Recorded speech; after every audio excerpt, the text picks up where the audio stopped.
Bienvenue sur Change and Chill, le podcast où l'on parle de changement simplement. Je suis Olivier My et avec mes invités, nous explorons comment le changement peut être une force positive dans nos vies. Des histoires inspirantes avec une touche de légèreté. Et dans ce nouvel épisode, j'ai le plaisir d'accueillir Cédric Tempestini. Salut Cédric, comment ça va ?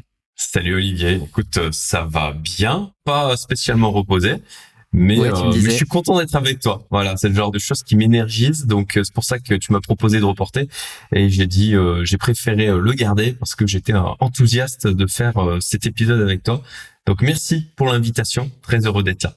C'est un plaisir partagé et d'ailleurs, je vois derrière toi, j'étais curieux, tu as 4 posters, donc les personnes qui ne voient pas la vidéo vont pas le voir, mais tu as 4 posters et je trouvais ça intéressant parce qu'il y en a un où je distingue succès, de l'autre côté je distingue résultat, un autre c'est calmez-vous, voilà. Et il y en a un, c'est quoi ? C'est Batman, c'est ça ? Ok, c'est ça. Batman, je crois que l'image est tirée du Dark Knight Rises, le dernier de Christopher Nolan. C'est ça. Et donc du coup, c'est quoi le lien que tu fais entre justement Batman et les 3 autres ? Alors, j'ai toujours trouvé Batman assez inspirant, rien de très... C'est mon ami Alec Henry qui est lui aussi fan de Batman, donc c'est assez commun, on va dire, d'être fan de Batman. Mais pour ma part, ce que je trouve inspirant, c'est en fait le niveau d'abnégation en fait du personnage. À quel point en fait il met tout au service de son rêve, de son objectif. Au final, son vrai visage, c'est même Batman, c'est même pas Bruce Wayne. Bruce Wayne n'est qu'un apparat et n'est qu'au service de sa réelle vie, qui est celle de Batman. J'adore ça. Et il y a un autre aspect aussi, c'est que Batman, c'est lui qui a fédéré la Justice League.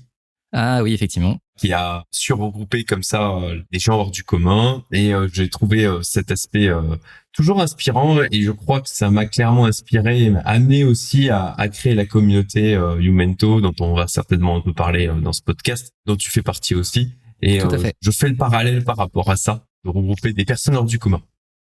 Donc en vrai, il faudrait qu'on t'offre un petit masque de Batman un de ces jours. Ce serait top. Ça, on l'a déjà fait, à vrai dire. C'est vrai. Et donc, comme tu le sais, le thème du podcast tourne autour du changement. Et du coup, je te pose cette fameuse question qui est, quand je te dis changement, toi, qu'est-ce que ça t'inspire ? Ça m'inspire la vie, en fait. La vie sans changement, je trouve qu'elle perd de sa saveur. Je trouve que c'est salutaire de créer du chaos de temps en temps dans sa vie, alors, dans une certaine mesure, bien évidemment, mais pour amener les effets positifs de la sérendipité, je crois qu'on dit comme ça. Oui, c'est comme ça, ouais. Laisser de la place au hasard pour qu'il y ait des choses intéressantes qui émergent. Donc voilà, ce que ça m'évoque, c'est tout simplement la vie. La vie, c'est du changement perpétuel. Je crois qu'il faut embrasser ça. Et puis essayer de l'orienter vers plutôt du changement positif, même si ça fait aussi partie de la vie. C'est que parfois, il y a des changements qui sont difficiles sur le moment. Mais souvent, quand on se retourne, on se rend compte que ça a amené des choses positives derrière. Donc voilà, le mouvement, le changement, je crois que c'est quelque chose d'extrêmement positif. Moi, je le vois comme ça. Et j'ai l'impression que d'une manière générale, quand il y a les choses qui stagnent, on le voit même dans la nature, tu vois, quand l'eau elle stagne, elle moisit, tu vois, ça sent mauvais, ça va pas, il faut qu'il y ait du mouvement, il faut que ça bouge, tu vois. Et c'est là qu'il y a des choses qui émergent, c'est là qu'il y a la vie qui se développe. Et voilà ce que ça m'évoque quand que tu me poses cette question. Super.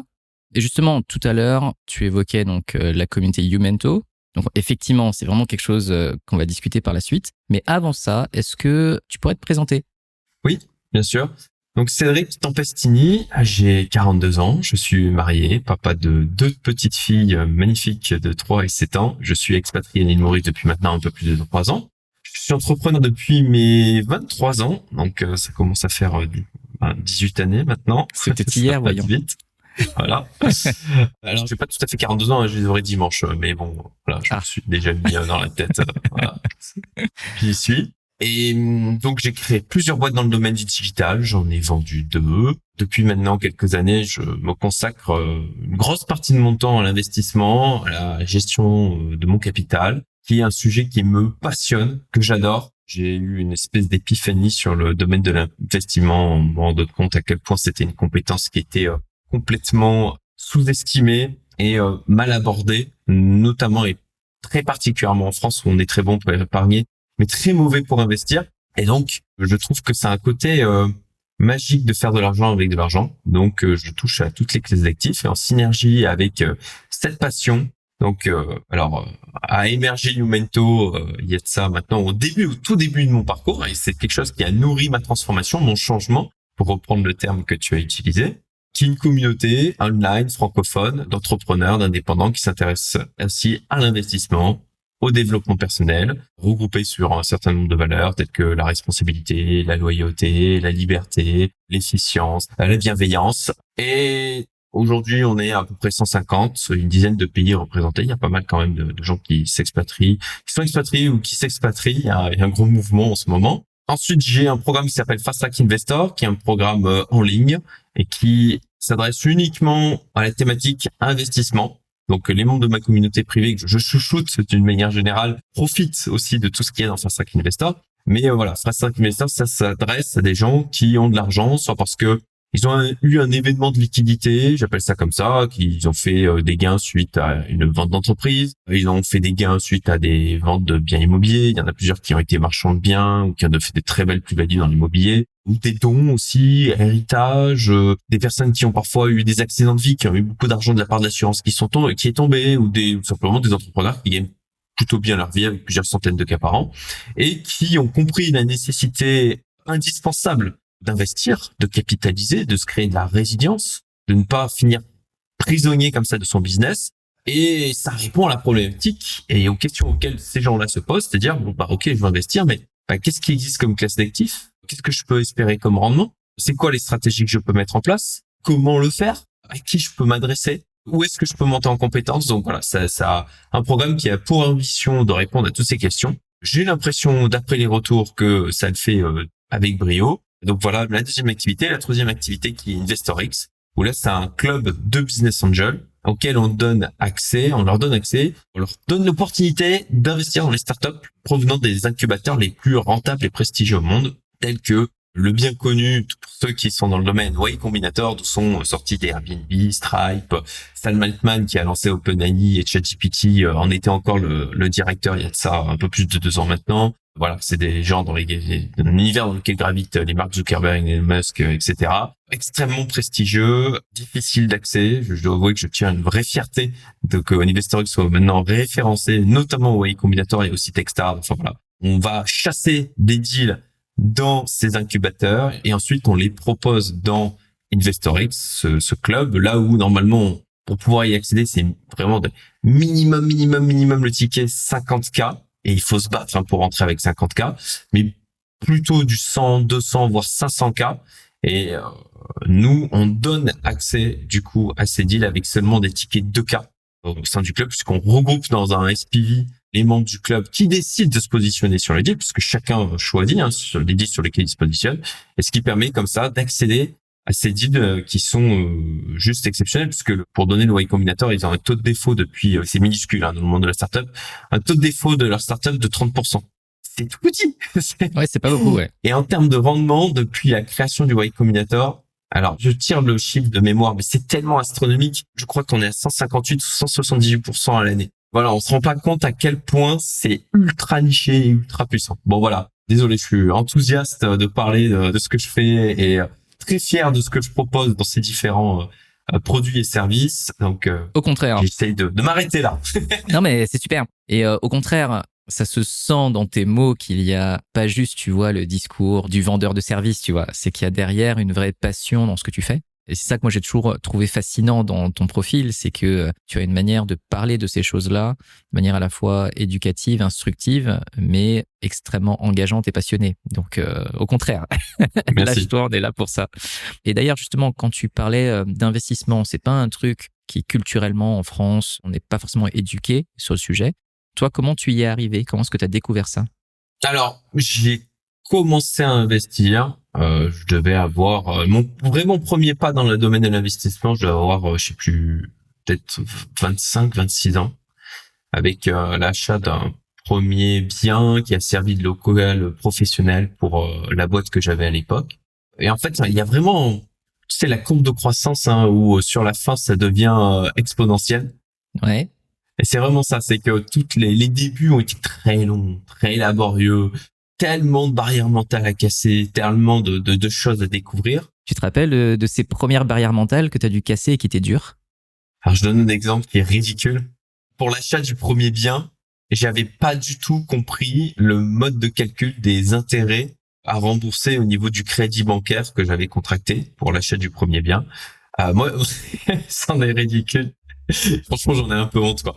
Mais à l'époque, j'avais fait le calcul. Je pensais qu'il fallait prendre, je sais plus combien j'avais acheté le truc. C'était pas très cher. C'était 120, 130 000 balles. Et j'avais pris, je me disais, bon, la banque, elle va peut-être me faire, je me rappelle même plus le taux de l'époque. C'était peut-être 2,5, 3%, un truc comme ça.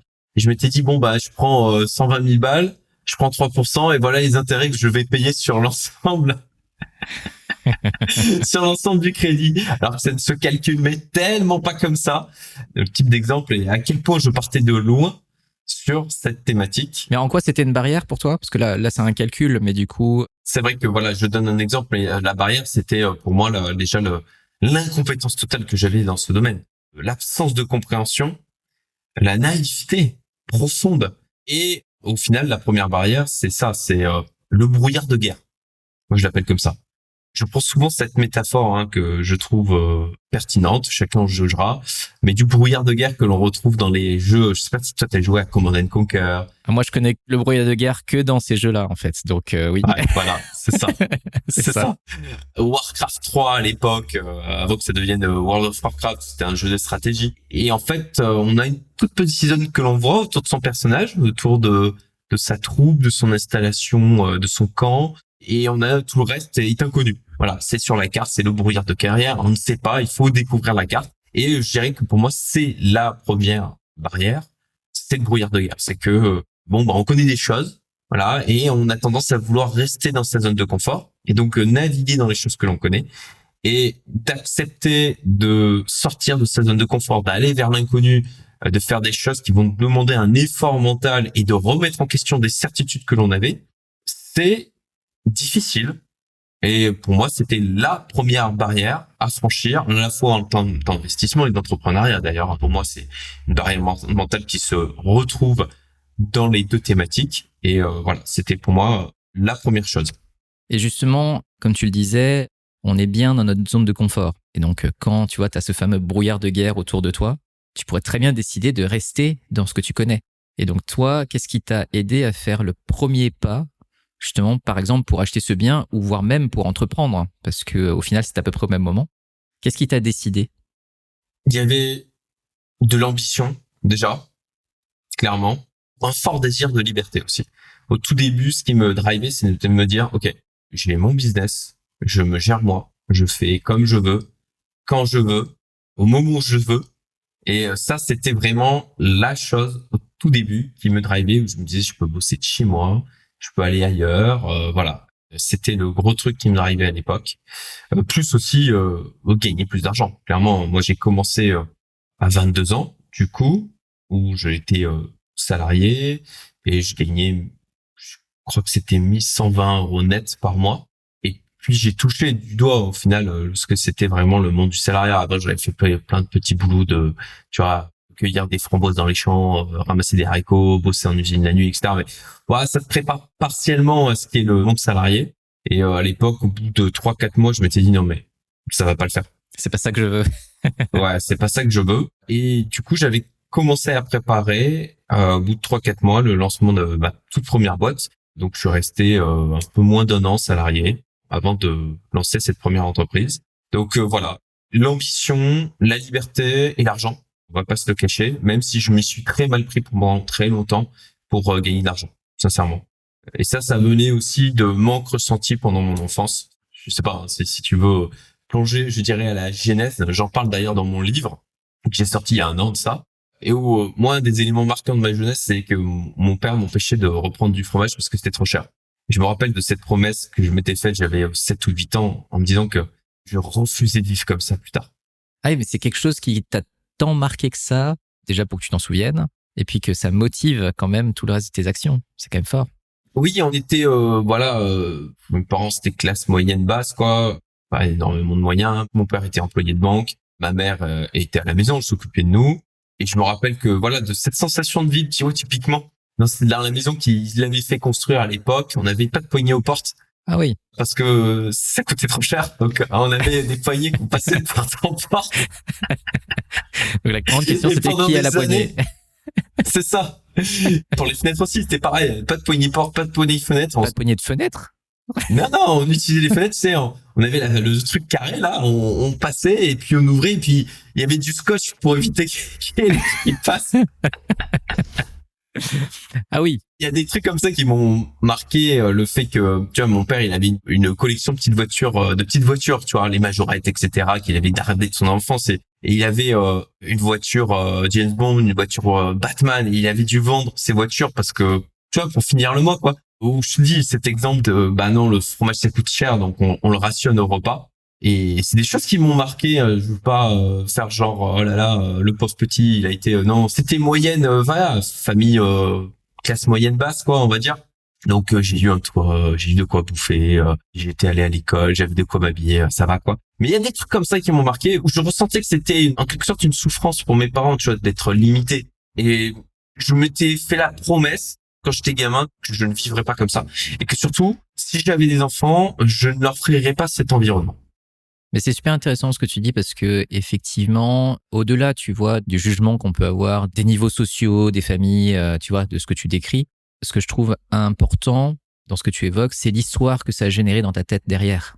C'est-à-dire qu'il y a des personnes qui auraient pu être dans le même état que toi et pas avoir conscientisé déjà cet impact-là.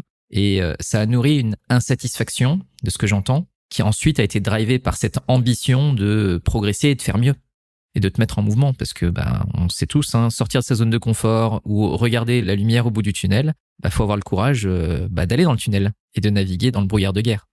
En fait, ça c'est un truc en tant qu'investisseur, c'est là où il y a les plus belles opportunités, c'est quand il y a effectivement du risque, mais que surtout la plupart des gens surestiment le risque. Ils s'en font une exagération.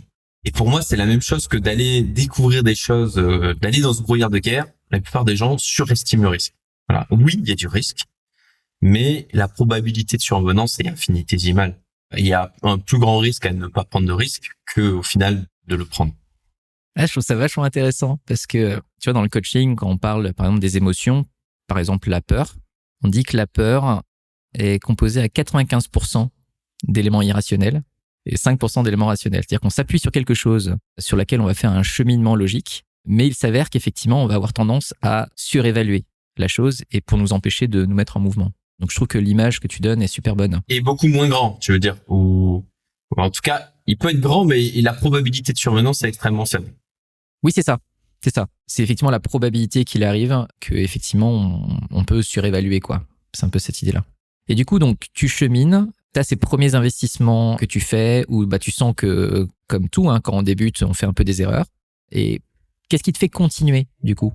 Alors, ça a été un chemin long. Disons que ça, je l'avais en tête depuis longtemps. En me disant, tu vois, c'est un truc qui m'attirait. De me dire, je vais faire de l'argent avec de l'argent. C'est un truc qui m'a toujours attiré depuis longtemps.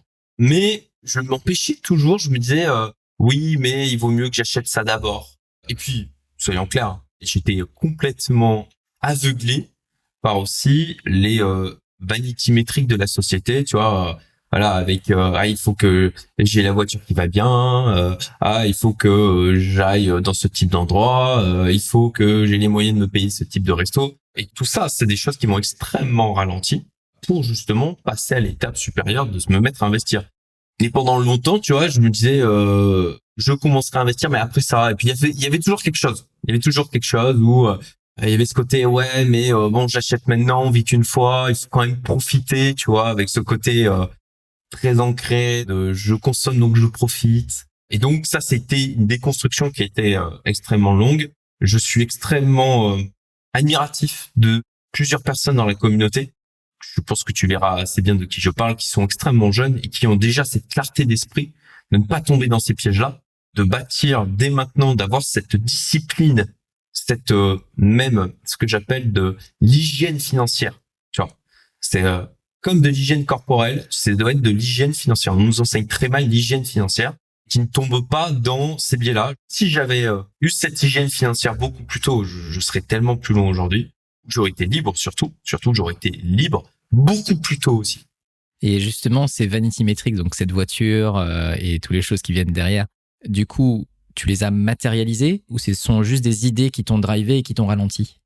Non, je les ai matérialisés, ça a été tout le problème, justement. C'est que, D'accord. tu vois, l'argent que j'ai généré via mes business, bah, en fait, tu vois, bien sûr, la grosse maison, même si je l'ai toujours, du coup, parce qu'aujourd'hui, je peux largement me le permettre, je la garde, tu vois, c'est cool. Mais effectivement, les jolies voitures, parce que j'appréciais ça, et certainement aussi parce que j'étais clairement influencé par mon père, qui avait toujours, tu vois, aimé les voitures, quoi. Plus bien entendu l'influence de la société à ce niveau-là. Il faut, tu vois, je suis entrepreneur, faut que je montre que je réussisse, tu vois. J'ai envie d'être reconnu pour ça. Je le montrais surtout que moi, j'ai tout le temps passé, tu vois, de tête de turc à l'école, tu vois, le cliché du gars à qui on met la tête dans les toilettes, quoi, et qui se fait tabasser à la cour de récré. J'avais Ah ouais, une envie de revanche à ce niveau-là, tu vois. c'est vrai ça. Je t'imagine même pas être la tête de Turc dans la classe, quoi. Et pourtant, ça a été un chemin personnel là aussi de dépasser ça. Mais oui, ça fait partie de mon histoire. Et il y avait aussi une envie de revanche par rapport à ça, de casser ce côté victime en montrant que voilà, j'avais fait mieux, j'étais allé plus loin. Bon, maintenant j'ai dépassé toutes ces merdes, quoi. Tout ça, c'est pareil, c'est des illusions. Enfin, de vouloir d'accorder de l'importance à des gens qui, tu t'en fous en fait. Et ça aussi, c'est un parcours. Et en fait, c'est le pouvoir de, j'aime bien dire ça, c'est le pouvoir de j'en ai rien à foutre.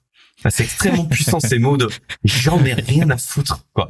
Voilà. Et il y a des trucs comme ça où il faut être en capacité de dire j'en ai rien à foutre. C'est libérateur. Et ça enlève un poids, hein, effectivement. Et c'est vrai que ce que j'entends et que je trouve super intéressant, c'est que il y a un moment donné aussi où il y a certaines pages de notre histoire qu'on a besoin de tourner. Et effectivement, il y a eu un moment de ce que j'entends où les autres étaient importants dans les choix que tu faisais parce qu'il fallait montrer des choses aux gens. Et il y a un moment donné, tu t'es recentré sur toi pour te dire, en fait, j'en ai rien à foutre des autres, si je puis dire.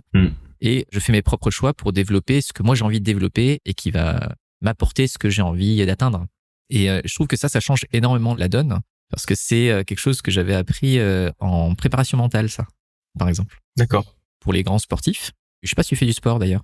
Il y a un sport particulier que tu fais ou? Ah oui, je fais du sport, mais je fais du poids du corps depuis très longtemps, quoi. C'est à la maison, pas de salle de sport, tu vois, en mode très efficient, mais donc C'est pas hygiène de vie, quoi. de C'est vraiment. ouais, voilà, hygiène de vie, hygiène mentale et hygiène financière. Je fais un peu de paddle de temps en temps, mais je fais pas de sport collectif ou des choses comme ça. Non. D'accord. En fait, dans les sports de haut niveau où tu as une compétition, ça veut dire que tu vois, t'as quelqu'un en face de toi. Ça veut dire que tu peux gagner si l'autre fait des erreurs ou des choses comme ça. Des fois, tu peux avoir un impact psychologique sur, tu vois, il réussit tous ses coups, moi je rate tous les miens. Et donc en fait, quand tu ne fais que regarder l'autre et qui réussit, toi, tu as du mal à pouvoir remonter. Et t'arrives pas à t'exprimer pleinement pour qui tu es, parce que tu n'es que en rapport à ce que tu vois, quoi. Et justement, une des pratiques de préparation mentale, c'est de te concentrer sur toi. Qu'est-ce que tu es vraiment en capacité de faire? Quel est ton potentiel à un instant T? Même si l'autre réussit, c'est pas grave, toi aussi tu peux réussir des choses. Et c'est pour ça que je fais le parallèle avec ce que tu évoques, parce que c'est très libérateur, parce que tu n'as plus le poids de quelque chose que tu ne contrôles pas.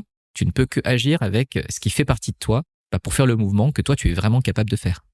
C'était très juste. Et je fais le parallèle avec, en final, la spéculation, l'investissement.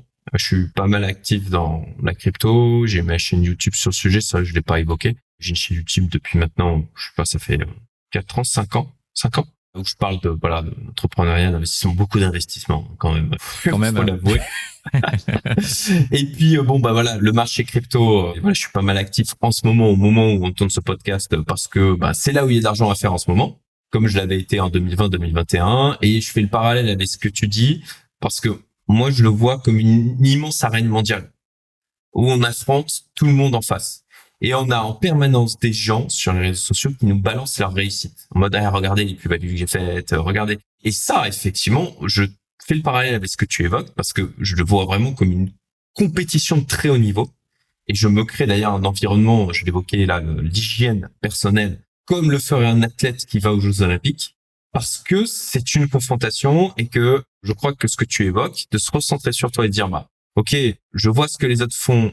Il faut pas que ça m'impacte psychologiquement en mode auto-flagellation. Moi, je suis nul, j'arrive pas à faire ça. Non, de dire ok, c'est possible.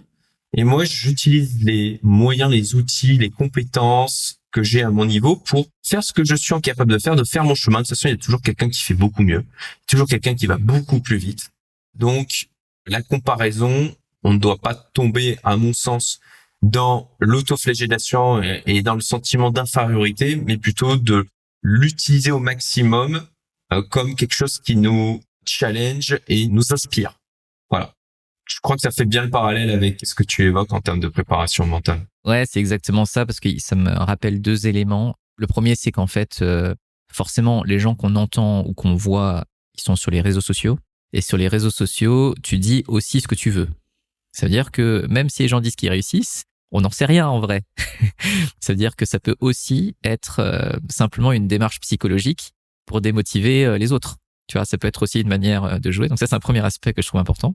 Plus l'aspect que j'évoquais au tout début du côté je montre dans mon entourage que moi je réussis, parce que ce qu'on oublie souvent, c'est que ils partagent leurs gains, mais rares sont ceux qui partagent aussi leurs pertes. Ah oui, c'est tout à fait vrai. Effectivement. On voit qu'un côté de la pièce, forcément. C'est ça. Exactement. Et le deuxième point, c'est intéressant, c'est un sujet que j'avais discuté avec aussi un autre invité, que parfois, il y a des personnes qui réussissent tellement bien qui peuvent générer du coup deux genres d'effets. Moi, j'ai une personne en tête, ça n'a rien à voir, mais c'est juste quelqu'un qui faisait du piano, d'accord ? Et moi, il s'avère que je faisais du piano aussi quand j'étais plus jeune. Et c'est une personne qui était tellement forte qui, à chaque fois que je discutais avec lui, il me dit « Bah moi, en fait, quand je rencontre des gens et que je commence à jouer, j'ai deux effets. Soit les gens abandonnent, parce que du coup, ils sont dégoûtés, soit bah du coup, ils sont inspirés et ça leur donne encore plus envie d'y aller. » Et en fait, je trouve que justement, les gens qui communiquent pourraient réfléchir à l'impact qu'ils ont en fait sur les autres et de réussir à transformer leur réussite en inspiration pour les autres. Je trouve que c'est vachement plus intéressant que de dégoûter tout le monde et de réussir seul, quoi. Et j'ai l'impression que toi, ce que tu fais aussi sur ta chaîne YouTube, sur toutes les démarches que tu as, c'est comment est-ce que tu tires les gens vers le haut plutôt que simplement réussir seul.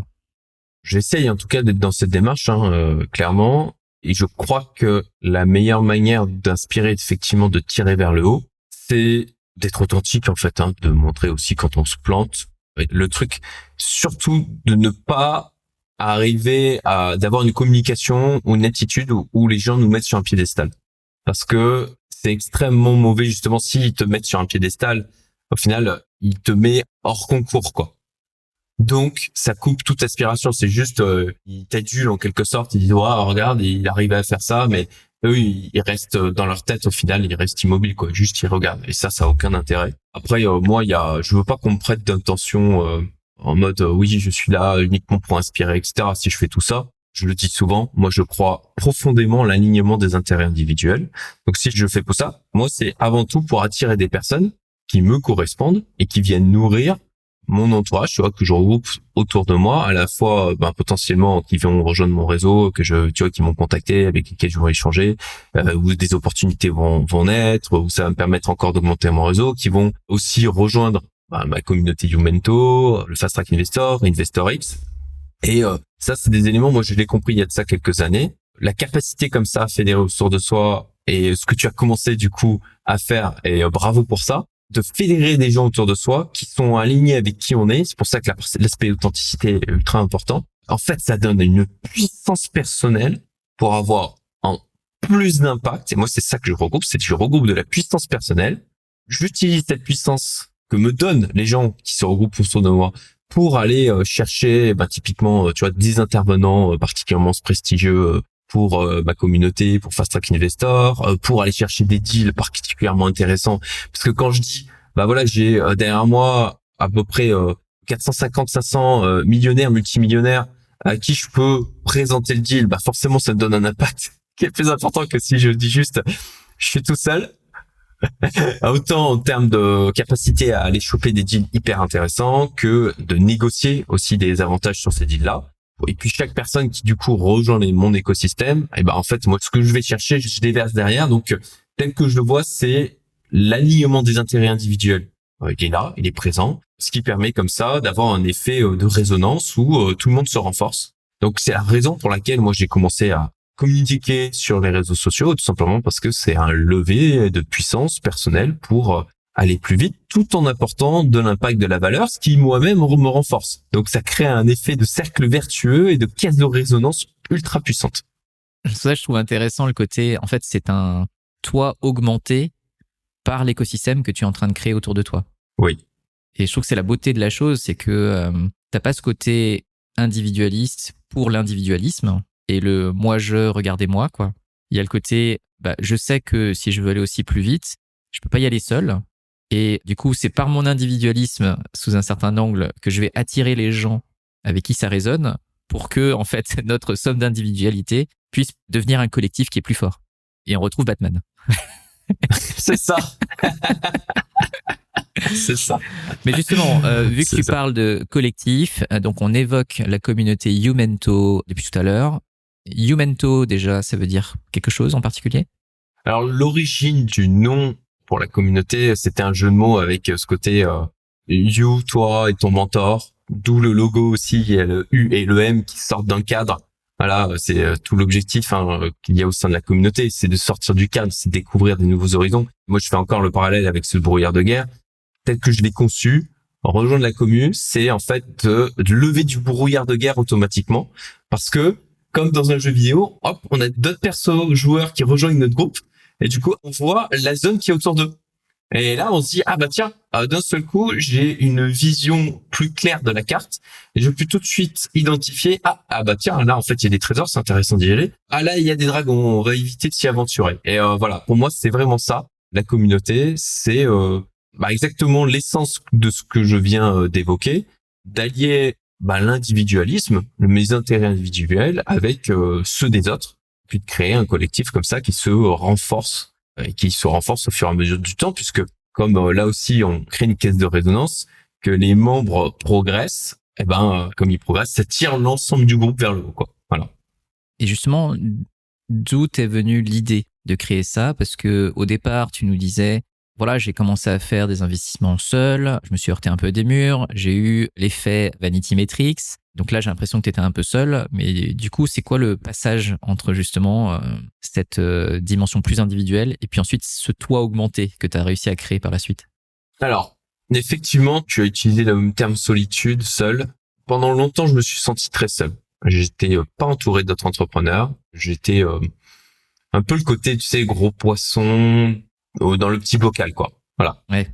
Et je devais même mentir, tu vois. Je mentais sur ce que je faisais quand je me présentais. Je disais oui, je suis dans l'informatique. Je disais pas que j'étais entrepreneur parce que je côtoyais des gens qui avaient une défiance envers ça. Ah ouais. Donc j'étais toujours à pas trop dire, quoi, à me méfier. Donc beaucoup de solitude et une souffrance par rapport à ça, de pas pouvoir partager, de pas avoir des gens autour de moi qui comprenaient ce que je ressentais, avec lesquels je pouvais échanger et qui pouvaient aussi me tirer vers le haut et justement m'empêcher d'aller vers les travers dans lesquels étaient aussi les personnes que je côtoyais et qui du coup par souci de similarité et de conformisme social, je me complaisais dedans, quoi. Et à un moment donné, il y a eu une conjoncture de multiples facteurs qui ont fait que j'ai remis en cause profondément tout ce que je faisais depuis une douzaine d'années. C'est à la naissance de ma première fille, où quand elle est née, on a mis 4 ans pour l'avoir, ça a été long, et donc elle était ma priorité quand elle est née. Je bossais à l'époque, je faisais mes 50-70 heures, je bossais comme un forcené. J'avais 2 structures à l'époque, c'est ça. Et quand elle est née, elle était ma priorité, donc je me suis mis à moins bosser.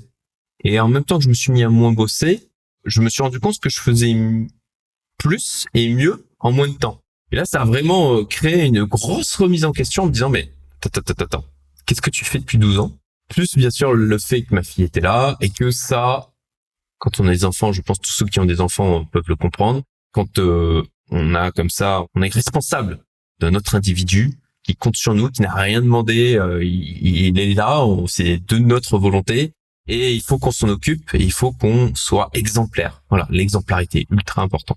Et donc, à partir de là, j'ai tout remis en question. Voilà, ma manière de bosser, ce que je faisais, la manière dont je le faisais, mes objectifs, ma manière de penser, les personnes qui avaient autour de moi. Et quelque chose que j'ai identifié assez rapidement, de par de nombreuses lectures, de nombreuses formations aussi en termes de développement personnel, de monter en compétence sur la thématique investissement, sur la thématique entrepreneuriale, parce qu'avant j'étais beaucoup la tête dans le guidon, donc je me formais peu. J'étais très, tu vois, dans l'opérationnel, à charbonner comme un entrepreneur rat race. Tu vois, je prends souvent cette image, mais j'étais un entrepreneur rat race. Il y a toute une grosse partie des entrepreneurs qui sont des entrepreneurs rat race. Ils se sont créés leur petite cage dorée. Voilà, ils ont bien choisi leurs barreaux, où est-ce qu'ils allaient les mettre, de quelle couleur ils allaient les peindre, mais ils se sont retrouvés complètement prisonniers de leur business. Et moi, c'est ce que j'étais.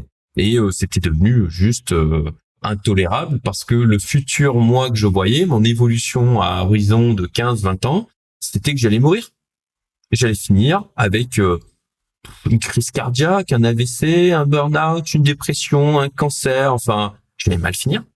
Et puis certainement aussi avec peut-être divorcer, à ne pas avoir passé le temps qu'il fallait avec mes enfants, à être dans un état physique qui allait certainement pas être très glorieux non plus. Et donc quand j'ai fait ce diagnostic-là, clairement pour moi c'était juste impensable de rester sans réagir, il fallait que ça change. Donc un des éléments que j'ai identifié, c'est, alors ça c'est vraiment une phrase bateau, mais qui pourtant est extrêmement vraie, où on dit qu'on est la moyenne des 5 personnes que l'on côtoie le plus. Et donc, globalement, à l'époque, je suis parti de ce postulat. Je me suis dit, j'ai regardé autour de moi qui je côtoyais et je me suis dit, mais ça va pas. Il faut absolument que je change mon entourage. Et donc, je me suis posé, j'ai réfléchi, ok, de quelle typologie de personnes je veux m'entourer. D'accord.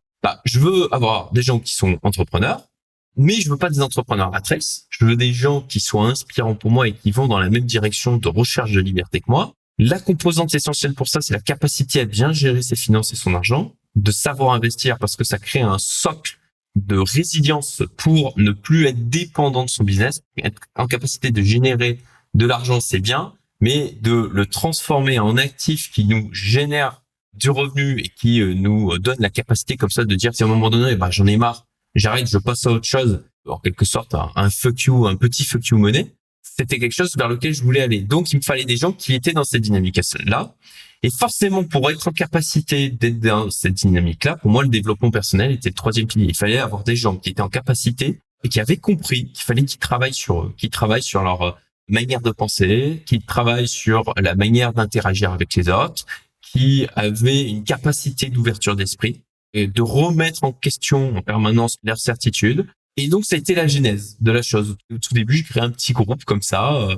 J'ai regroupé des gens qui me semblaient plutôt correspondre à l'idée. C'était les prémices, la genèse de Youmento. Et puis, au bout d'un moment, j'ai travaillé sur la notion d'ikigai. Ok. Donc, l'ikigai, pour ceux qui ne connaissent pas, c'est un concept d'origine japonaise qui vient de l'île d'Okinawa, une île, on dit l'île des centenaires parce que c'est là où il y a de mémoire le plus de centenaires. En tout cas, ils vivent très longtemps. Et on a comme ça des zones blue chip, on les appelle les blue chip, des endroits dans le monde où les gens vivent particulièrement longtemps et particulièrement en bonne santé. Et donc Okinawa, ils ont le concept d'ikigai. Et c'est au cœur de leur culture, ce qui fait que l'ikigai, c'est la notion de mettre dans sa vie, d'avoir une activité qui soit pour laquelle on est doué, que l'on aime faire, dont le monde a besoin et qui nous permet d'en vivre. Voilà. Si on regroupe ces 4 éléments, on a notre ikigai. Et donc, je me suis mis en réflexion, en quête de ça, et je me suis rendu compte que ce que j'avais lancé avec les prémices de Youmento, j'étais dans cette dynamique depuis longtemps dans mes business, mais avec mes salariés. Sauf que j'avais des gens qui n'étaient pas câblés comme moi. Et c'est juste, ils ont des aspirations, ils ont des manières de fonctionner qui sont différentes, des préoccupations qui sont différentes. Et quand on n'a pas connu l'entrepreneuriat, on n'est pas en capacité de comprendre ce que vit un entrepreneur.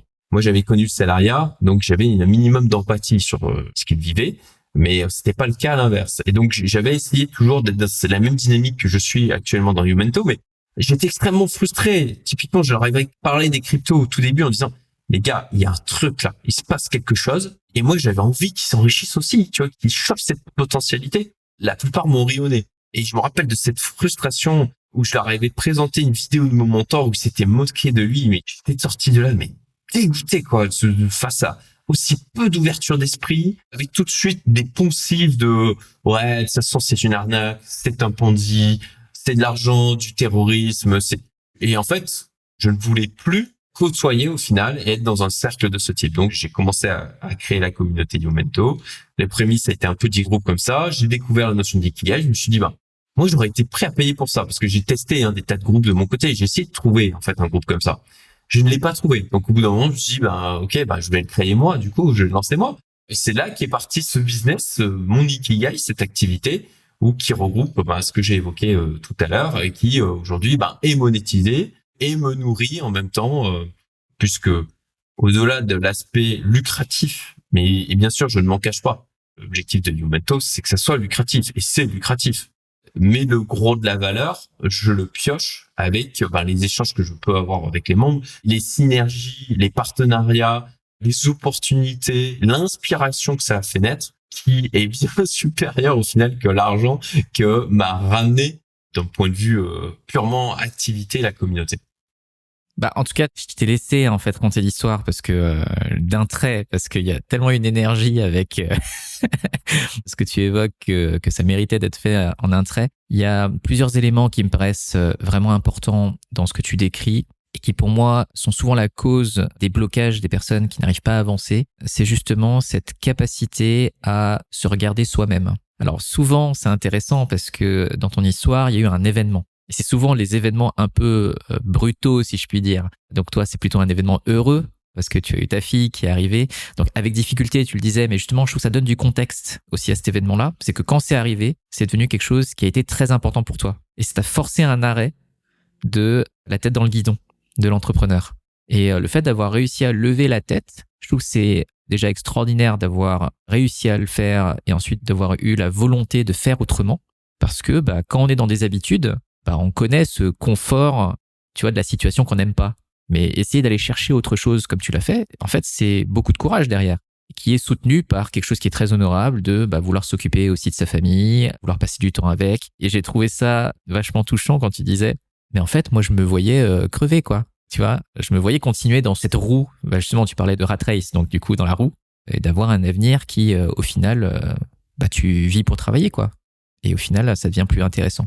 Et le fait de vouloir chercher un environnement qui te correspond mieux, c'est aussi très courageux parce que ça veut dire qu'il faut que tu fasses des filtres. Est-ce que tu te rappelles de certains filtres que tu as dû faire qui ont été particulièrement difficiles dans ton entourage? Oui, écoute, il y a des personnes que je ne côtoie plus. Je sais, hein, il y a des gens qui vont mal réagir à ça, mais je le dis. Moi, il y avait des amis d'enfance. Au bout d'un moment, je me suis rendu compte, en fait, on n'a plus rien en commun, quoi. Enfin, et qui avait un impact que je trouvais néfaste sur moi. Du côté familial aussi, pas couper les ponts, hein, mais de la distance. Ouais, une distance, ouais. Voilà, parce que des vies différentes, hein, tout simplement, et chacun son chemin. Moi, j'en appelle beaucoup à la responsabilité personnelle. Un truc qui m'insupporte, c'est les gens qui passent leur temps à râler sur des choses sans rien changer. Et si à la rigueur, tu as fait le choix dans ta vie, tu as arbitré tes regrets d'une manière conscientisée. Tu as dit, voilà, je fais le choix de ne pas faire ça et j'accepte du coup les inconvénients qui vont avec. Moi, je trouve ça courageux et je respecte les gens qui sont en capacité de faire ça. Je ne respecte pas, par contre, les gens qui sont dans la complainte perpétuelle, à se plaindre toujours des mêmes choses et qui ne font rien pour les changer. Ça, c'est un truc qui m'insupporte au plus haut point. Et les gens comme ça, je les tiens aussi loin que possible. Après, il y a des gens qui sont responsables et comme je dis, je respecte. Mais après, c'est juste qu'on a des vies tellement différentes et des aspirations tellement différentes que, se côtoyer juste pour se côtoyer parce qu'il y a une obligation d'un côté, sociétal, familial, etc. Je dois avouer que c'est pas un truc, c'est un truc que je refuse aujourd'hui. Voilà. C'est marrant parce que, tu vois, rien que le logo, tu disais on sort du cadre. En fait, il y a bien des normes culturelles qui souvent nous enferment dans du politiquement correct. Et c'est là où je te rejoins, c'est que des fois, on a été enchaîné depuis notre enfance à des habitudes, des choses où on accepte quelque chose qui nous fait du mal. Et il y a un moment donné où on a le choix, un instant T, c'est ce qu'on met derrière le terme adulte au départ. On dit quand on est adulte, on peut commencer à faire des choix. La question qui se pose, c'est est-ce qu'on a la capacité de le faire? Est-ce qu'on a la volonté suffisante de le faire? Parce que quand tu commences à faire autrement, et c'est exactement ce que tu décrivais tout à l'heure, quand tu as commencé à parler des cryptos, il y avait autre chose encore avant que tu avais évoqué, je me souviens plus exactement, mais le fait de faire un petit peu différemment te met à l'écart. Et en fait, quand ça te met à l'écart, c'est est-ce que tu es prêt à être à l'écart, à potentiellement être seul pendant un moment, mais c'est assez rare que tu y restes. En réalité, c'est comme les risques qu'on évoquait tout à l'heure. C'est rare que tu restes si seul que ça, parce que tu vas forcément raisonner avec d'autres personnes qui sont seules à côté et que vous allez former un tout. Et c'est pour ça que je trouve ça très intéressant aussi que tu nous partages ça, parce que il y a plein de personnes en fait qu'on connaît depuis très longtemps, et puis plus la vie avance et plus on connaît des gens. Et le temps que l'on a, il est limité. Et donc faire le choix des gens avec qui on interagit, c'est super important, sans pour autant être dégradant d'une personne, tu vois. C'est pas parce que je veux passer moins de temps avec toi que tu n'es pas une bonne personne ou que je t'estime pas. C'est juste qu'à l'heure actuelle, dans la relation ou dans le chemin de vie que moi j'ai, en fait, je fais des choix un petit peu différents. Et c'est une conversation à avoir. Et effectivement, si dans une relation, de toute façon, ça va dans les deux sens, hein. Si la relation est importante aussi pour l'autre, autant avoir la conversation. Et c'est des choix qui sont difficiles. Oui, après, il n'y a pas tout le monde qui est capable, en capacité d'entendre ce type de choses. Ouais, je te rejoins. C'est toujours pareil, ça dépend des individus. Et je veux juste évoquer quelque chose, hein, il y a cet adage que je trouve d'une tristesse. Pour vivre heureux, vivons cachés. Oui. Et s'il y a un truc que j'ai appris ces dernières années, c'est au contraire se dévoiler. Parce que se dévoiler, et d'où les réseaux sociaux, d'où ma chaîne YouTube, d'où l'authenticité que je m'efforce d'avoir au maximum. Parce que forcément, il y a des gens qui me critiquent. Oui, il y a des gens qui se moquent de moi. Oui, il y a des gens à qui ça convient pas. Et c'est tant mieux. Comme ça, ils s'éloignent. Mais par contre, toutes les autres personnes qui me correspondent, qui rentrent en résonance avec ça, ils viennent vers moi. Et du coup, on se nourrit les uns les autres. Donc effectivement, tu le dis très bien, quand on a une phase de changement comme ça, la meilleure des choses à faire, pour moi, c'est d'en parler, c'est de l'assumer, de parler de ses objectifs, de parler de son ambition, de parler de la vie que l'on veut. Parce qu'il y aura des gens qui vont dire « Ah tiens, lui, ça me parle, ça me plaît, c'est pas commun ce qu'il dit. J'ai envie de me rapprocher de lui, j'ai envie de le côtoyer. » Et si on fait ça, on reste pas longtemps seul, ça c'est clair. En tout cas, c'est l'expérience que j'ai pu vivre aussi moi-même. Et puis, si on est là aujourd'hui, c'est bien qu'il y a une raison. Et justement, je voulais continuer sur l'histoire de la communauté. Parce que, donc moi, quand j'y suis rentré, j'ai trouvé ça assez fascinant de voir l'engagement des gens à l'intérieur. Parce que moi, dans le monde de l'entreprise, donc tu sais que moi, j'accompagne des individus, des équipes et des organisations à mieux travailler ensemble. Et le thème de la communauté revient souvent. Donc, on veut créer des communautés de pratique. Et c'est un bordel sans nom, dans le sens où souvent, tu allumes l'étincelle au début, mais jamais ça tourne tout seul. Tu vois, c'est-à-dire que toi, effectivement, tu alimentes d'une certaine manière et tu es rémunéré aussi pour ça, pour cadrer, pour garder en fait la dynamique. C'est ça, la dynamique qui est autour. Mais il y a quand même les membres en eux-mêmes, parce que moi, quand je suis arrivé, par exemple, il y a des gens qui m'ont envoyé des messages, il y a des choses qui se sont faites sans forcément que tu aies à pousser. Donc, quand tu pousses, ça marche mieux, bien sûr. Mais il y a quand même des choses qui se font sans que tu aies besoin de le faire. Et je trouve que c'est assez fascinant dans ce sens-là. Parce que c'est extrêmement difficile lorsque, justement, c'est une communauté qui n'est pas payante. Quand ce n'est pas payant, je n'ai aucune obligation de faire quoi que ce soit à l'intérieur. De ton regard, maintenant que tu as... Ça fait quoi? Ça fait 4 ans, tu disais? 4-5 ans, non? La communauté? Attends, la communauté... Alors, la chaîne YouTube, j'ai lancé il y a 5 ans. La communauté, ça fait à peu près 5 ans aussi. Donc 5 ans, qu'est-ce qui pour toi fait le succès justement d'une communauté qui marche? Alors, à mon sens, après, tu vois, d'une manière générale, je crois qu'on n'a jamais réussi, on est toujours en train de réussir. Ouais, je comprends.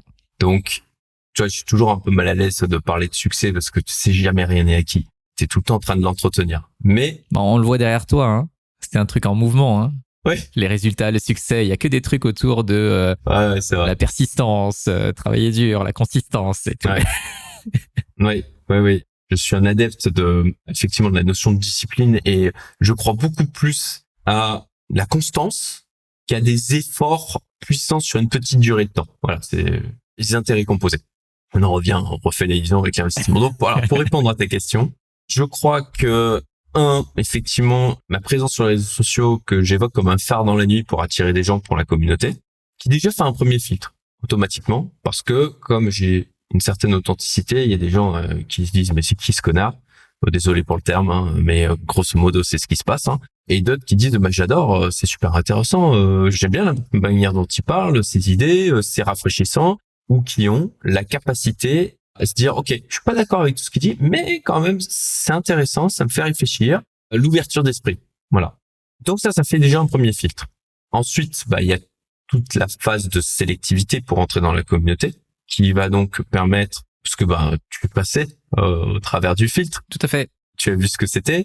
Et je pense que, je sais, c'est pas je pense, je sais que très rares sont les business qui ont ce type de process.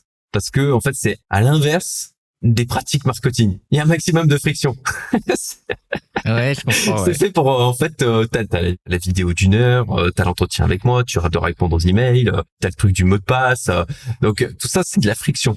Plus derrière, la réponse après l'entretien où elle vient pas tout de suite. Là aussi, friction encore. Ouais, ça, je me rappelle, ça.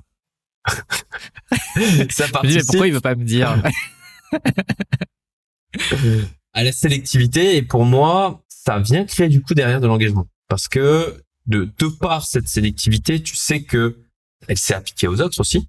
Ça, tout de suite, en termes de valeur perçue, des autres gens qui ont dans la communauté, pouf, ça augmente le truc. Et de par la typologie de personnes que je sélectionne, qui ont une envie, qui ont en fait une des douleurs sur lesquelles je joue, en fait, c'est la douleur que j'avais moi, la solitude. C'est d'être entouré de personnes où on doit cacher, en fait, on doit se mettre en masque, on doit mettre des artifices, on ne peut pas dire vraiment ce qu'on pense. Et pour moi, la communauté, c'est un havre de paix où on peut dire ce qu'on pense, avec parfois d'ailleurs des propos qui sont considérés comme choquants par la société d'une manière générale, et avec des gens qui, dans 99% des cas, ont la capacité ou arrivent à réagir en disant je suis pas d'accord avec toi, mais ok, c'est ton point de vue, je t'écoute vraiment, je suis pas juste là en mode j'essaye de te convaincre mordicus que c'est moi qui ai raison. Là, c'est l'aspect égo et capacité de se remettre en question et l'ouverture d'esprit qui sont hyper importantes. Et je pense que, en fait, juste en faisant ça, avec l'aspect payant, bien évidemment, ça on le sait, d'un point de vue psychologique, la valeur perçue entre un truc pour lequel je paye et un truc pour lequel je paye pas ne va pas du tout avoir le même impact. Et donc, l'engagement qu'il y a derrière, non plus. Et c'est aussi la raison pour laquelle, tu vois, j'ai augmenté au fur et à mesure du temps le prix pour la communauté. Parce que le groupe en lui-même a monté de niveau et que du coup, il faut aussi attirer des gens qui correspondent au niveau qui est monté au sein de la commune. Et clairement, l'aspect monétaire et le prix d'entrée est un aspect aussi de sélectivité. Donc, je pense que c'est tous ces éléments, plus bien sûr la dynamique et l'animation que j'essaye de mettre en place avec tous les trucs que tu peux voir, tu vois, les workshops qu'il y a toutes les semaines, les échanges dans le Slack, les opportunités, les dîners Youmento, les événements qui parfois s'organisent spontanément au sein de la commu. Je dis souvent l'intelligence est dans la nuance. Et donc, c'est la nuance de tous ces éléments qui font que, effectivement, je pense que ça marche plutôt bien aujourd'hui. C'est vrai que ça me fait pas mal réfléchir sur la manière dont on fait les choses en entreprise la plupart du temps, qui est grosso modo l'exact inverse de tout ce que tu as évoqué. Et il y a peut-être un lien de causalité, si ce n'est un lien de corrélation avec le succès de ces communautés. Parce que donc souvent, effectivement, la communauté démarre avec X personnes qui viennent propulser une idée, tu vois. Et je suis dégoûté parce que j'entends des petits oiseaux derrière toi. Ah, j'ai même pas entendu, comme je suis en noise cancellation sur mes AirPods. Ouais, mais tu vois, ici, il fait froid, il fait gris, et toi, t'as les petits oiseaux derrière toi. Bref, c'était une petite parenthèse. Donc, ça vient justement de personnes qui, eux, ont une envie, et c'est normal, il faut mettre un peu de charbon dans la locomotive. Mais généralement, on fait un appel à tous. On ouvre les bras à tout le monde. Et vu qu'on ouvre les bras à tout le monde arrive avec des intentions qui sont totalement différentes. Des gens qui ont vu la lumière, ils arrivent. D'autres qui se disent, ce serait bien que j'y aille parce que je vais être bien vu le fait d'y aller. Et d'autres qui sont vraiment intéressés. Du coup, les gens y viennent, mais à la première occasion, dès qu'il faut contribuer ou sortir un petit peu, tu vois, de l'ombre, il n'y a plus personne. Forcément, parce que c'est facile de partir autant que ça a été facile de rentrer. Et je trouve que ce que tu évoques, par exemple, qui pourrait être intéressant, c'est d'avoir une conversation avec chaque personne qui veut rentrer pour connaître les motivations des gens et potentiellement accepter le fait qu'ils viendront simplement en spectateurs. Si c'est ça qu'on veut, c'est-à-dire qu'on veut diffuser au maximum, donc c'est bien d'avoir des spectateurs pour qu'ils soient sensibilisés aux choses. Mais si on cherche des gens qui veulent contribuer, c'est que le contrat se fasse avant l'entrée. Parce que dès que t'es rentré, ils viennent consommer en fait ce qu'il y a dans la communauté et c'est toi qui ne fais que charbonner. Et ça, je trouve que tu vois, les différentes étapes que toi tu as, en plus de la dimension monétaire, mais tu peux pas demander aux gens de payer dans un truc entreprise, tu vois, comme ça.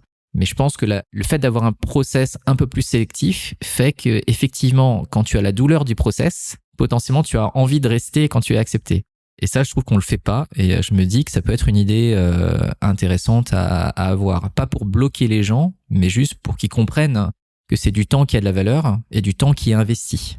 Parce que les gens se rendent pas trop compte des fois que des fois on organise des événements et y a personne qui vient.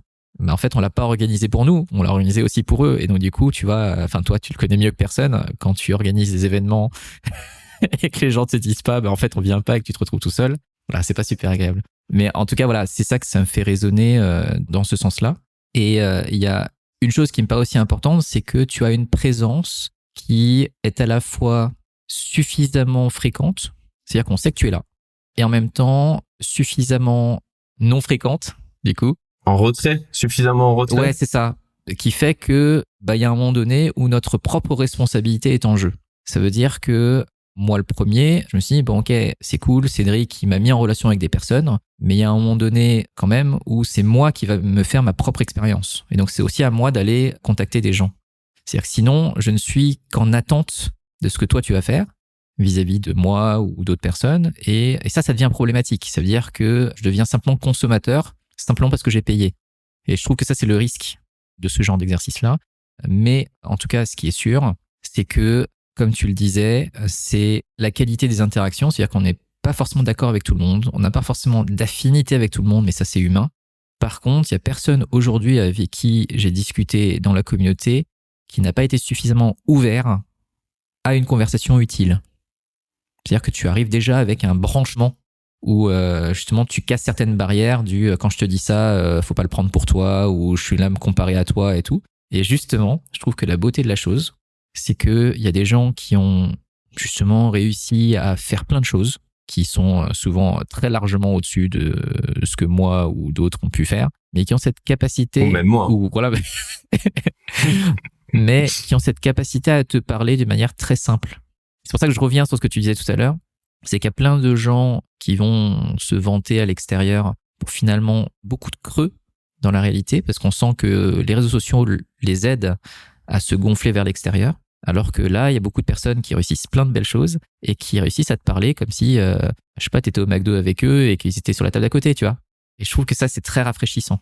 Et probablement que le filtre fait la différence. Donc c'est pour ça que je trouve que c'est vraiment un bel espace que tu as réussi à créer et que j'ai vu assez rarement ailleurs.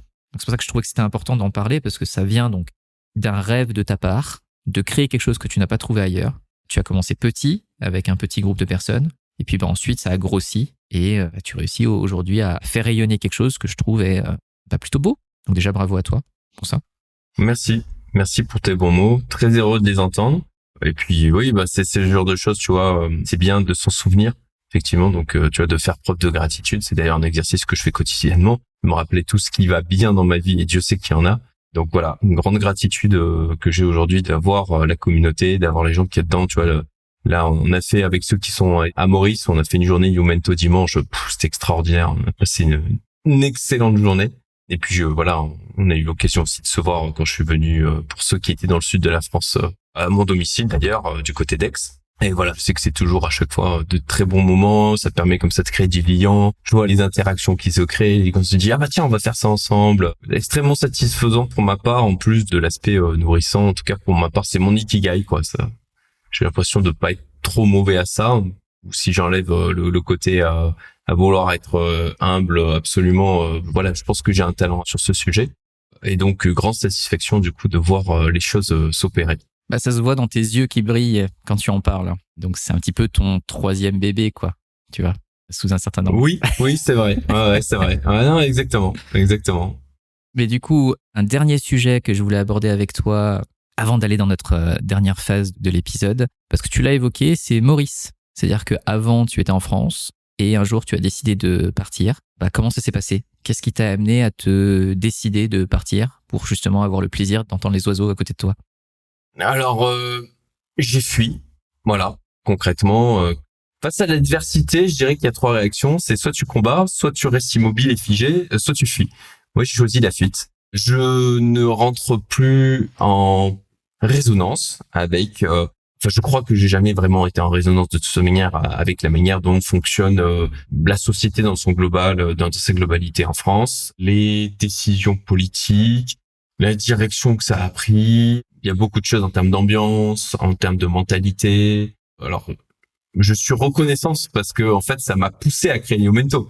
C'est parce que tout le reste était tellement difficile à vivre que je crée Youmento comme un havre de paix où les gens comme nous puissent se dire « Oh, enfin, je peux parler sans qu'on me crache à la gueule, sans qu'on me juge. Je peux discuter avec des gens qui sont dans la même dynamique que moi, qui me comprennent, qui sont pas, tu vois, dans le jugement à l'emporte-pièce véhiculé par des gros clichés de la société, des médias, etc. » Voilà, c'était un besoin limite de survie psychologique en fait. Ouais, je comprends. Et donc, j'ai à un moment donné, avec aussi mon épouse, on se disait mais on n'est pas à notre place, on n'est pas bien là-dedans, ça ne nous convient pas. Et comme je l'évoquais tout à l'heure, on arbitre ses regrets. Il y a des gens qui restent et si ça leur convient, ça va, très bien pour eux, quoi. Ils ont arbitré leurs regrets. Moi, j'estimais que c'était devenu trop douloureux, trop difficile. Donc, on s'est dit, on s'en va. Là-dessus, on en revient le côté exemplarité.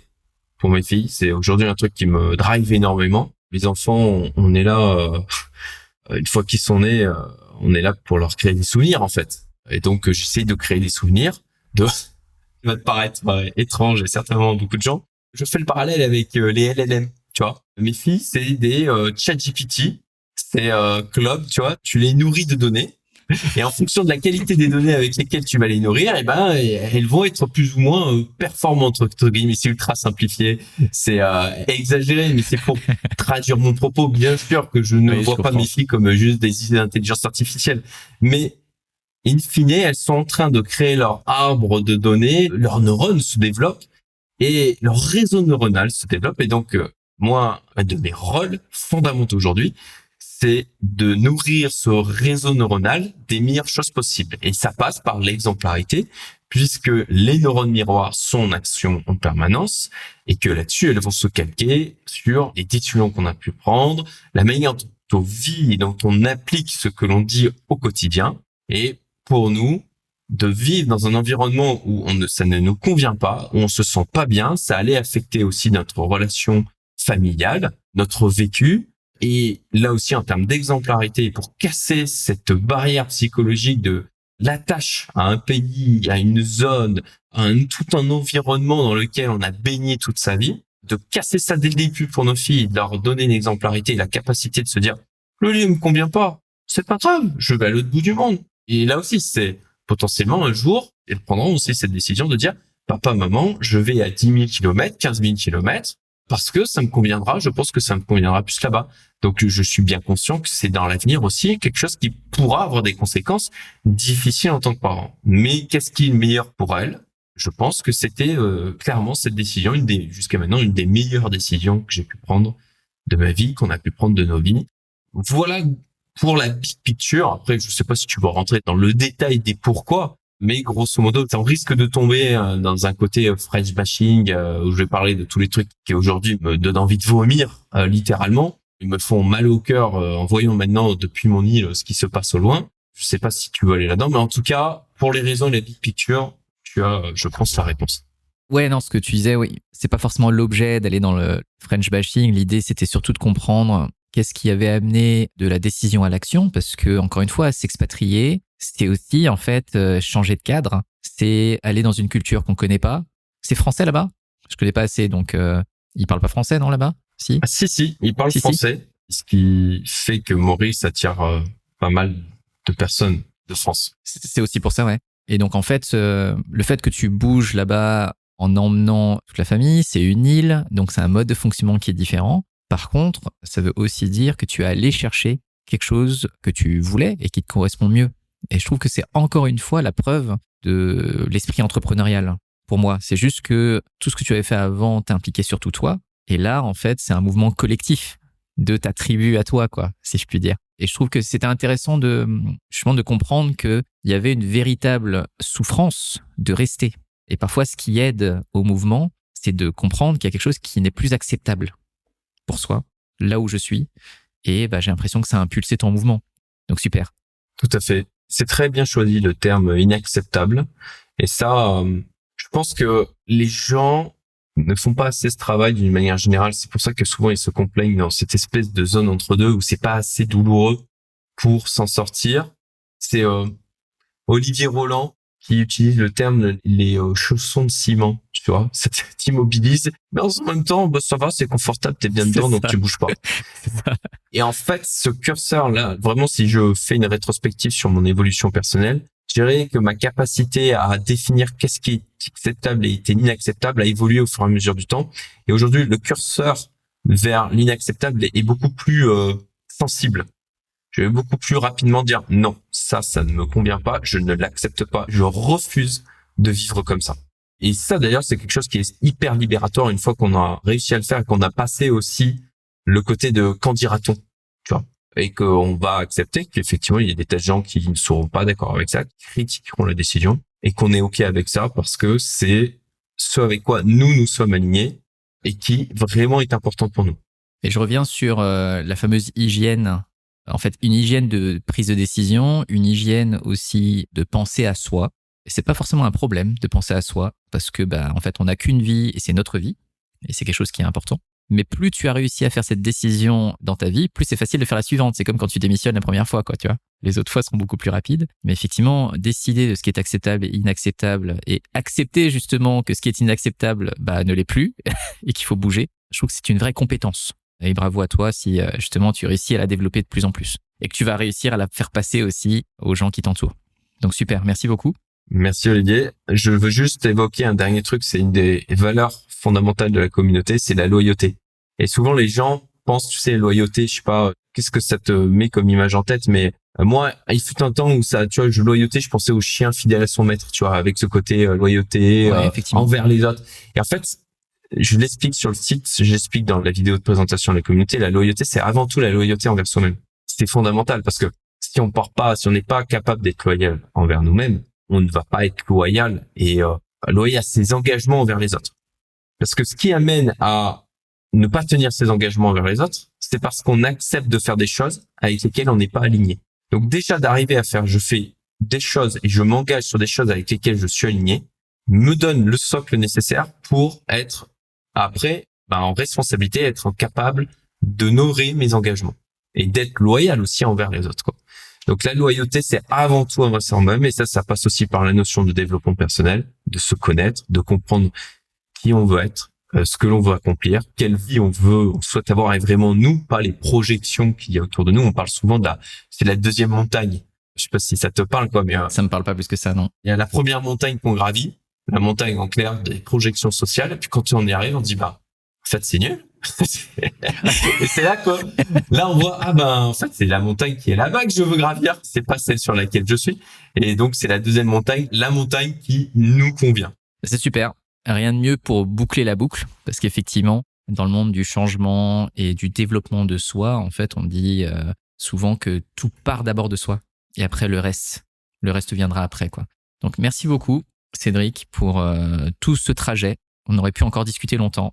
Mais du coup, il y a un moment donné, il faut qu'on arrête. Ce que je te propose, c'est qu'on va passer à la dernière phase de cet épisode. Et comme je te l'avais dit, c'est des questions un peu plus ouvertes, mais qui vont être basées sur des cartes. Très bien. Donc, on va faire 3 petites phases. Donc, ce que je vais te proposer, c'est de sélectionner un chiffre entre 4 et 15. 14. Ce que je vais faire, c'est que j'essaie de le faire au mieux, parce que quand on est en physique, je donne les cartes, comme je te disais. Je vais t'afficher la carte. T'as regardé sur ton deuxième écran, c'est ça, et t'as des cartes virtuelles que tu vas afficher. Ouais, c'est ça. C'est quoi la 14? Et puis, même pas. Donc, je vais t'afficher ça. Je te laisserai la lire pour les personnes qui voient pas la vidéo. Yes. Et y répondre, bien sûr, après. Si tu pouvais revivre 3 moments de ta vie riches en émotions, lesquels choisirais-tu? Dis-nous quelles émotions c'était et où elles se situaient dans ton corps. Ok. Déjà, deux moments, les naissances de mes filles. Ouais. Alors, en particulier, non pas que j'aime mon deuxième, mais la première a été particulièrement frappante parce que pendant longtemps, je me voyais, moi, vivre potentiellement sans enfants. Et les enfants, c'était pas un truc qui m'intéressait particulièrement, mais la première, il y a cette espèce d'amour inconditionnel qui te tombe dessus. Il vient te gonfler. Voilà. Et tu vois, je parle du coup de l'émotion et de où ça se situait dans le corps, ça s'y prête parfaitement. Ça vient te gonfler là, dans la poitrine, ça te remplit pour cette petite chose que juste avant tu ne connaissais pas et tu sais pas d'où ça vient. C'est extrêmement puissant et ça te tombe dessus comme une enclume. Donc les naissances de mes filles, c'était extraordinaire. Et ensuite, si je dois en choisir un troisième, je me dis des choses qui sont des banalités, mais ma foi, c'est les choses qui me viennent. Ah, attends, il y en a 2. Il y en a 2. Vas-y, peu importe. Écoute, le mariage avec mon épouse, on a passé une journée tellement fabuleuse, très très heureux de la manière dont le mariage c'était magique. C'était vraiment magique, excellent moment. De la joie, tu vois, de la joie parce qu'il y avait moi qui suis très social, tu vois, de regrouper des gens, j'adore ça, regrouper des gens, de voir qu'ils interagissent avec eux, que ça se passe bien, qu'ils s'amusent, qu'ils passent un bon moment, tu vois, ça amène de l'énergie positive, ça c'est le truc qui moi me fait vibrer. Et alors je dirais, il y a un autre moment qui a été extrêmement marquant dans ma vie, c'est mon exit crypto de 2021. C'était le 1er ou 2 mai 2021. C'était à cheval sur les deux. Mais ce moment où, tu vois, le make it, où je vends tout, quasiment tout. Voilà. Et où, bon, bah, ça y est, j'ai accumulé ce qu'il fallait pour dire fuck. Tu vois, si je veux tout laisser tomber là aujourd'hui et tout péter et partir du jour au lendemain, je peux le faire. Et ce sentiment de liberté, l'allégresse, le soulagement intense que ça m'a amené avec ce côté où t'es sur un petit nuage, parce que tu vois, parfois, tu vois, je rêvais les années d'avant, ou parfois je me réveillais la nuit où je rêvais que, tu vois, ça s'était bien passé. Et en fait, là, tu dis, non, c'est réel, tu vois, ça s'est vraiment passé, c'est vraiment possible, en fait, en quelques mois, de faire des gains aussi monumentaux. Et ouais, c'était incroyable, quoi. Bon, en tout cas, rien que de te regarder, tu m'as transmis l'émotion qui vient avec. C'est cool. Bah, super. Alors, pour la deuxième phase, entre guillemets, je vais te proposer de me choisir 2 nombres entre 16 et 39. Donc, d'en choisir 2. Et ce qu'on va faire, c'est que après, je vais te montrer les 2. Tu vas lire les 2 et tu vas choisir à laquelle tu veux répondre. 16 et 39. 16 et 39. Moi, ça me facilite la tâche. Donc, comme tu as pu le voir, en fait, la question précédente était plus sur le passé. Là, ça va plus être sur le présent. Et puis, bien sûr, il n'y aura pas trop de doutes sur la suite. Alors, 16, c'est celle-là. Ok. Quelle première étape peux-tu mettre en place pour améliorer ta santé? Ok. Donc, ça, c'est la première question. Et la deuxième, c'est 39. Qu'es-tu capable de faire par amitié? Laquelle tu choisis? Ok. C'est 2 questions. Alors, la deuxième est clairement la plus difficile, donc je vais choisir celle-là. La première, j'estime avoir fait les gros efforts que je devais faire. D'ailleurs, sur ces derniers mois, j'en ai parlé dans la commu avec la mise en place du régime keto et l'arrêt des glucides d'une manière totale, qui a eu des effets extrêmement positifs à tout niveau de mon côté. Aujourd'hui, j'estime que je suis plus en forme que quand j'avais 22 ans, quoi. Donc, voilà. En termes de santé, je pense que je suis plutôt bien, voire très bien, et je me fais suivre par rapport à ça. Donc, là, aujourd'hui, je manque, tu vois, de matière à répondre à cette question. Justement, je suis en recherche de pistes. Donc, je vais choisir la deuxième. Qu'es-tu capable de faire par amitié? Écoute, on en revient du coup à l'aspect loyauté. Et là, je peux parler d'expérience. Par amitié, je peux me mettre en danger. Clairement. Je sais pas si c'est la meilleure manière de répondre à la question. Bah si, mais est-ce que tu as un exemple potentiel? Alors, je sais pas si tu l'as déjà fait ou pas, mais même si tu l'as pas fait, qu'est-ce que tu serais capable de faire potentiellement? C'est juste pour avoir une idée de ce que ça veut dire te mettre en danger pour toi. Alors me mettre en danger, oui, je parle sur un aspect. Le terme est différent entre légal et juridique parce qu'il y en a une partie c'est avec des tiers, un autre c'est au vu du côté de la société. Donc moi c'est me mettre en danger d'un point de vue affrontement juridique avec des tiers. Voilà. Ok. Et donc tu serais prêt à te mettre en danger à ce niveau-là, quoi. C'est quelque chose que j'ai déjà fait. Ok. Ça s'est bien passé. Voilà. Tant mieux. Ça s'est bien terminé. Mais c'est quelque chose que j'ai déjà fait.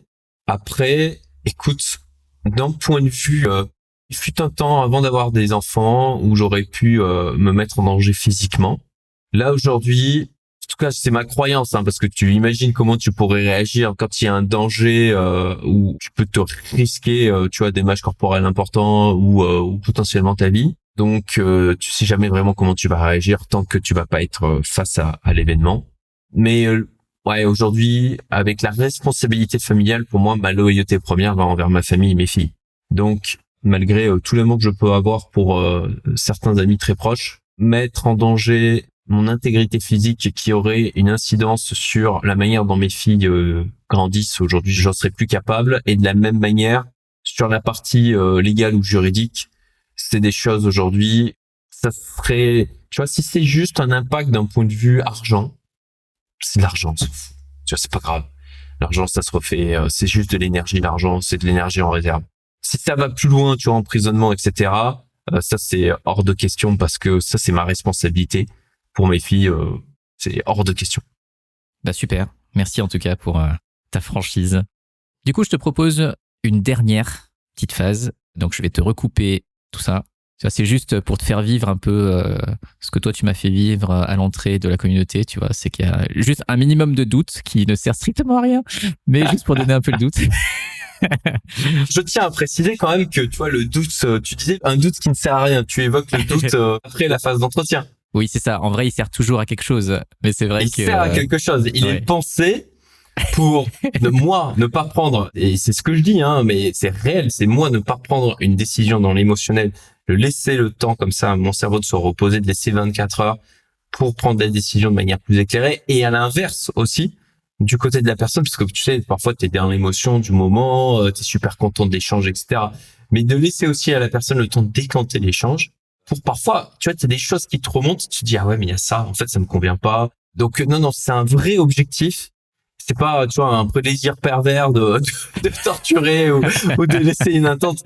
Ça a une vraie utilité, à mon sens. Ouais, bien sûr. Je te taquinais. C'est juste que moi, j'ai un côté un peu impatient aussi. Et déjà, faire un mouvement est quelque chose qui était douloureux pour moi. C'est-à-dire de te contacter. Tu vois, le mouvement était déjà douloureux. Et donc, en plus, on me fait souffrir plus longtemps. Mais voilà, c'est spécifique à moi et il n'y a aucun problème. Alors, si tu peux me donner 3 nombres entre 40 et 53. Et moi, ce que je vais faire ce coup-ci, c'est que c'est moi qui vais regarder les questions. Okay. Et je vais choisir laquelle... Tu vas choisir. Ouais, c'est ça. 41, 52 et 47. Ok, je vais te les dire. La première, c'est si ton alimentation exprimait tes aspirations les plus profondes, de quoi serait composée ton assiette au prochain repas? Ensuite, il y avait 52. Si tu pouvais convaincre tout le monde de changer une chose dans son hygiène de vie, ce serait quoi? Et donc 47, donc si on prend celle-là, c'est quel petit pas aurais-tu envie de faire pour un projet qui te tient à cœur? Ok? Ok. Moi, ce que je te propose, ce serait de répondre à la 52 qui était... Parce qu'on en a un peu parlé, mais je suis curieux de savoir un petit peu pour boucler la boucle ce que tu vas dire. C'est si tu pouvais convaincre tout le monde de changer une chose dans son hygiène de vie, ce serait quoi? Les glucides, le sucre. On mange une quantité abominable de merde qui nous empoisonne, et les glucides, le sucre, et quand je parle des glucides, c'est pas seulement le donuts, hein, c'est pas seulement les céréales Choco Pops avec lesquelles moi j'ai été nourri toute mon enfance, qui était une saloperie immonde. Non, c'est aussi les pâtes, c'est aussi le pain, c'est aussi le riz, c'est aussi voilà, tout ce qui est les pommes de terre, les carottes. Voilà, d'une manière générale, réduire la part de glucides d'une manière drastique. Tous les gens que je côtoie ou que j'ai rencontrés qui ont appliqué ça au moins temporairement et qui font maintenant hyper attention à ça, ont eu des effets extrêmement positifs sur leur santé, leur clarté mentale, sur leurs émotions, sur la qualité de leur sommeil, sur l'énergie qu'ils ont dans leur journée. Donc voilà, moi c'est un des trucs qui a eu le plus gros impact dans ma vie en termes de santé, même si j'ai mon sport quotidien, j'ai mes étirements quotidiens, je fais attention je bois pas d'alcool, je ne fume pas, je fais attention à mon sommeil. Ce dernier élément que j'ai mis beaucoup trop longtemps à passer le cap, parce que j'étais complètement addict, j'étais vraiment accro au sucre. Ça serait, voilà, mon conseil fondamental, mais Dieu sait que c'est difficile. Effectivement. Mais en tout cas, merci beaucoup pour tes réponses, pour toutes ces belles histoires et puis pour ce temps passé ensemble. Merci infiniment, Olivier. J'ai pris beaucoup de plaisir à le faire, en tout cas. Bah, super. Mais attends, c'est pas fini. Ah. C'est pas complètement fini. S'il y a des gens qui ont envie de continuer la papote avec toi, comment est-ce qu'ils font pour te joindre? Ah, ils peuvent pas.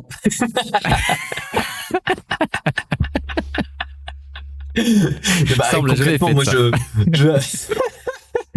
non, mais je filtre, hein, parce que j'ai des gens qui me contactent sur LinkedIn, sur Instagram, pourtant Instagram j'y suis quasiment jamais, sur Twitter, sur Telegram, et donc aujourd'hui, pourtant j'ai pas une grosse audience, hein. J'ai 15 000 abonnés qui se courent après sur YouTube, mais du coup je filtre, hein, et pour ma part, je donne la priorité aux gens qui sont en premier, c'est ma communauté Youmento, et après bien sûr les gens qui sont dans Fast Track Investor et Investorix dans une certaine mesure, mais du coup oui, à la rigueur, on peut m'envoyer des MP sur LinkedIn, tu vois, c'est pas bloqué. Après, est-ce que je vous répondrai? Ça, tu feras au mieux, quoi. Je ne promets rien, quoi. C'est ça. Ouais, je ferai au mieux. Soyez impactant. En fait, vous savez quoi? Moi, j'ai ramifié ma compétence réseau. C'est aujourd'hui un des gros assets que je possède, c'est que je connais beaucoup de gens et que j'ai rendu aussi service à beaucoup de gens. Voilà, parce que j'adore faire ça et aussi parce que tout simplement ça c'est un élément qui permet de créer de la relation et de construire des choses par la suite. Et s'il y a un truc que j'ai appris, c'est que tu vois, de contacter qui que ce soit, juste en étant dans une approche, je veux te prendre des choses, de ton temps, de tes conseils, non, faites pas ça. Encore une fois, l'alignement des intérêts individuels. Si vous avez rien à apporter, pourquoi? Enfin, mon temps, c'est de la vie.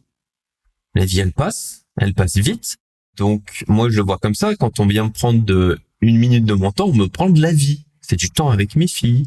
Donc, j'ai du respect pour mon temps. Et tu vois, typiquement, dernièrement, sur mon canal Telegram, j'ai fait un petit message, parce que j'avais des gens qui posaient des questions où, soit j'avais répondu quelques lignes au-dessus, soit tu faisais une simple recherche Google, tu avais la réponse, ou même aujourd'hui avec ChatGPT. Et donc, je leur ai dit, désolé, je ne vous réponds pas, parce que je valorise mon temps. Donc, ce type de questions, je n'y réponds pas. Voilà. Aucune réponse. Nada. Je l'ignore totalement. Et j'irai de la même manière envers les gens qui viennent essayer de prendre de mon temps, de mon énergie, de ma vie, sans proposer quoi que ce soit en contrepartie. Il y a des gens qui trouveront, voilà, encore une fois, être aligné, loyal envers moi-même avant tout. Et ça me permet comme ça, si jamais je m'engage dans un échange avec quelqu'un, d'être pleinement là, d'honorer mes engagements. Tout à fait. Merci pour cette réponse encore sincère et honnête et respectueuse de toi-même et au final des autres, en vrai. Je sais ce que je crois. Ouais, tout à fait. La franchise est un acte de bienveillance. Tout à fait. Et du coup, je te remercie. Et puis, je te dis à la prochaine. Merci beaucoup, Olivier. Très bon moment. Je te souhaite plein de succès pour ton podcast, pour ce que tu es en train de bâtir. C'est très, très chouette. Merci. Et à très vite. À très vite, ouais. Salut. Salut à tous.